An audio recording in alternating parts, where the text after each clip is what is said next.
restrictions are over and after the mobility is established, again, the tourism business started reviving. These are all the indications of that. You see, international visitor spending rose to 3.8% in 2021. Now, in terms of 2019 and 2020, the latest statistics states that international tourism movements, or you can say arrivals, have been shrink by 67%. Now, I'll just show you a little bit more. International tourism expenditure has been reduced from 1483 billion US dollars to 616 US dollars. Okay, the share of global exports from 7% it has been reduced to 3%. And in terms of receipts, also it has been decreased in a significant manner. Now, this is a very important slide which has been created by World Tourism Organization. World Tourism Organization found some timeline when there was a kind of crisis due to SARS virus. International tourism has been reduced, but it took only 5 months to revive in the initial stage. For September 11, 2001, the attack, okay, it took only 6 months to revive in its present state. And due to the global economic crisis, it took 10 months.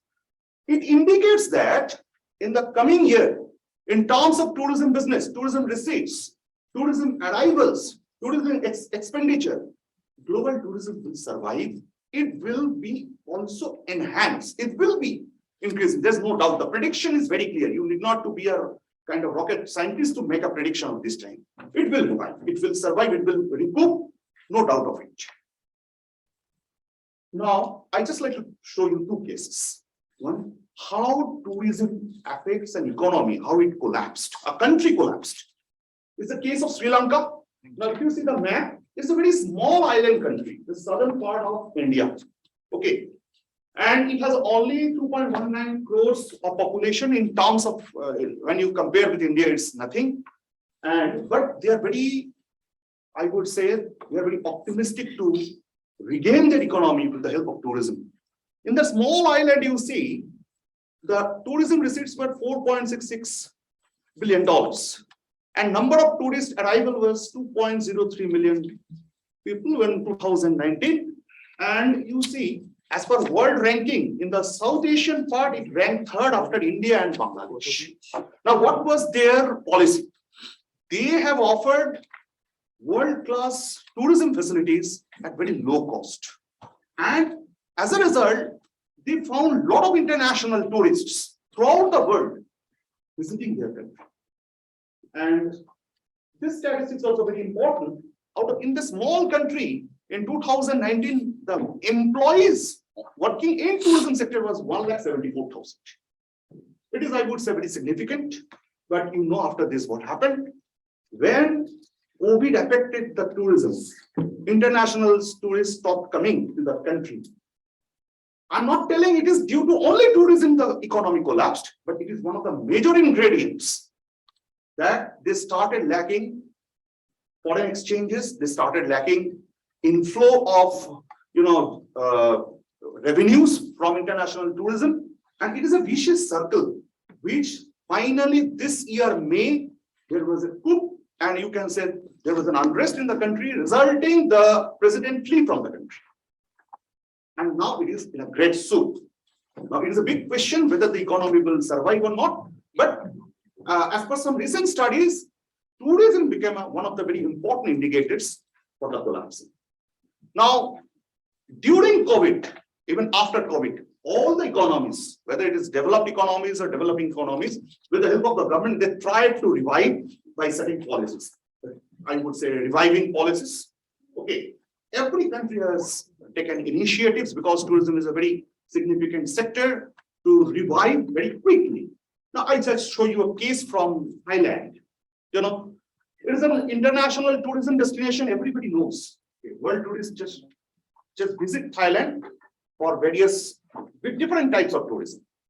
Now, you see the share of GDP from tourism of Thailand is on an average 18%. It's quite big. Okay. Now, they smelled the crisis first. And they tried to set the recoup policy in 2020 April itself. I just show you, they have given a kind of revival package of 400 billion baht. Okay, consisting of soft loans of 150 billion baht, debt payment extensions, tax benefits, including reduction of withholding taxes. Okay, now they've made a cash support of 5,000 baht for 3 months starting from April to June 2020 for labor, temporary workers, freelance, not registered under the social security system. And individuals who are covered by the system, they receive 50% of previous salary. Okay, if the employer temporarily halt employment. They have provided cash support of 5,000 baht for 3 months for farmers. They have provided special loans of rupees 10,000 baht per person at 0.1% interest. They provided special loan of 50,000 baht per person at 0.35% interest. And loans to government pawn shops to further boost liquidity of lower income citizens. Due to this revival package and support of the government, this particular country could survive. Because you see, it's a significant figure that almost 18% of the GDP is coming from the tourism. And the latest statistics have not shown you because they have suffered from the loss, but it's not that loss that they have collapsed. So this is the findings from the quiz. Now I have a question to you. Is everything negative which has been caused by COVID-19 to the tourism sector? Answer is no. The greenhouse gases have been reduced to the extent of 7%, as per the calculations made by the World Tourism Organization with the help of IPCC. Okay, and you know this actually a positive sign, and I would say Mother Nature just got her desired rest because human intervention was not there during the COVID period. I will show you 2 instances of reviving of nature from my country. This is the Gangetic dolphins, which used to be seen for even last decade. Last 10 years, it was not seen due to the pollution. Now, Ganges is one of the polluted rivers of the world. Now, the scientists say it is not even safe to take bath. Now, due to COVID, there was no flying of the vessels, okay, and commercial activities were stopped. So, Gangetic dolphins were found after 10 years. Second example is the Great Himalayas. Mount Kanchenjunga, the 3rd highest peak of the world. Okay, it was seen from a city of Siliguri, 120 kilometers away after 1960s. Due to pollution, it was not seen from 1970s. So this is the boon of COVID-19, if you can say in this manner. Now, some indications that tourism contributes to more than 5% of global greenhouse gas emissions, with transportation accounting for 90% of this. By 2030, a 25% increase in carbon dioxide emissions compared to 2016 is expected, from 1,597 million tons to 1,998 million tons. Now, this is the major threats of the day. And we don't know what to do with this, how to cope with it. Now, so that is why, now it is not the point of pondering that whether the tourism industry will revive or not, it will revive. That is established. The main concern is how to save Mother Nature out of tourism, over tourism activities. You know, and in this respect, I would say that in developing and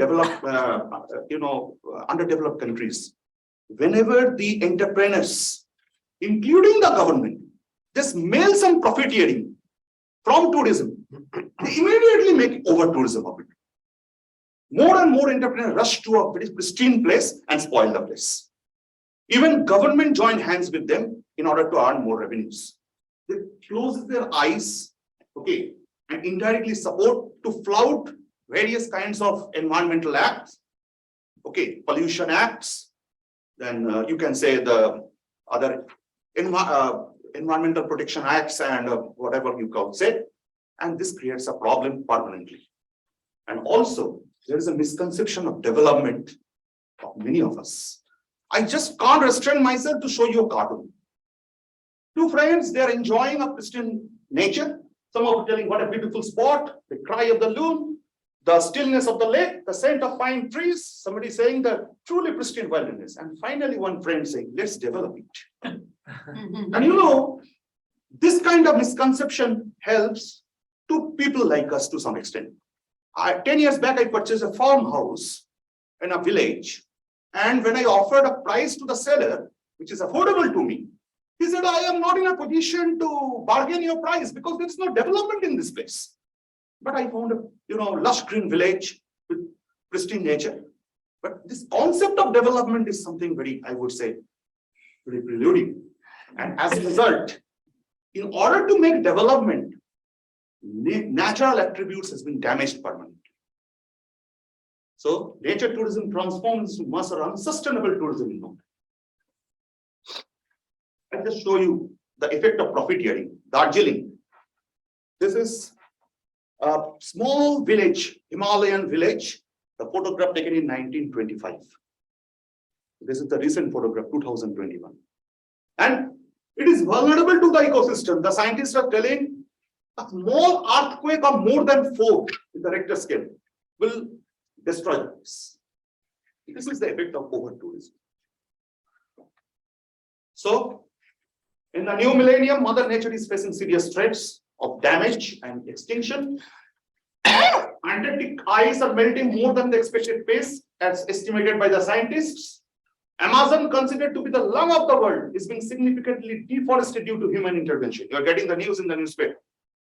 According to the report placed by the Intergovernmental Panel for Climate Change, the World Natural Heritage Site Sundarbans will be submerged by 2050. I have done my PhD on ecotourism in Sundarbans there.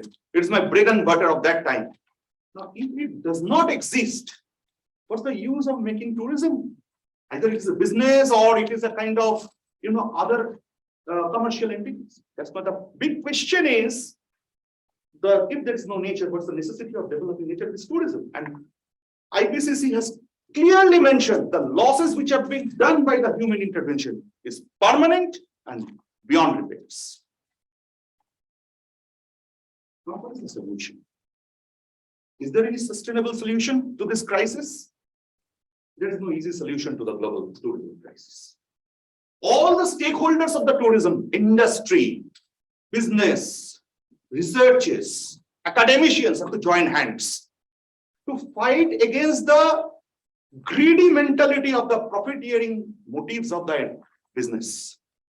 If it can be done to some extent, it is possible. I'm not telling it is impossible. It is possible to prevent Mother Nature from a permanent extinction. So, being a researcher, I would say that though we are confined to the environment of studies, we can find our activities within the universities. Okay, we write research papers, but the time is running out. We have to go beyond our capacities to join hand with the tourism activists who are basically responsible to force the government and the policymakers to implement the principles which are laid down by us. You see, already the World Tourism Organization with 186 member states, they have framed a committee on tourism and sustainability which has prescribed guiding principles. Okay, some guiding principles say that please reduce plastic use. Some say please resort to sustainable consumption and production. Some are telling, okay, please do not spoil the indigenous, simplicity and mentality of the local people. But see, this policy implementation is only possible if it is being motivated by the common man who understands and who will pressurize the governments and the policymakers to implement it positively. Okay, so the need of the hour is to act in a special manner, to be very proactive. Okay, and I would like to quote Sir Winston Churchill. It is our finest hour. We have to fight from street to street. We have to fight in the oceans. We have to fight in the mountains. I would like to conclude my deliberations with my favorite poet, Robert Frost. Two roads diverged in a wood, and I took the one less traveled by. And that has made all the difference. Thank you.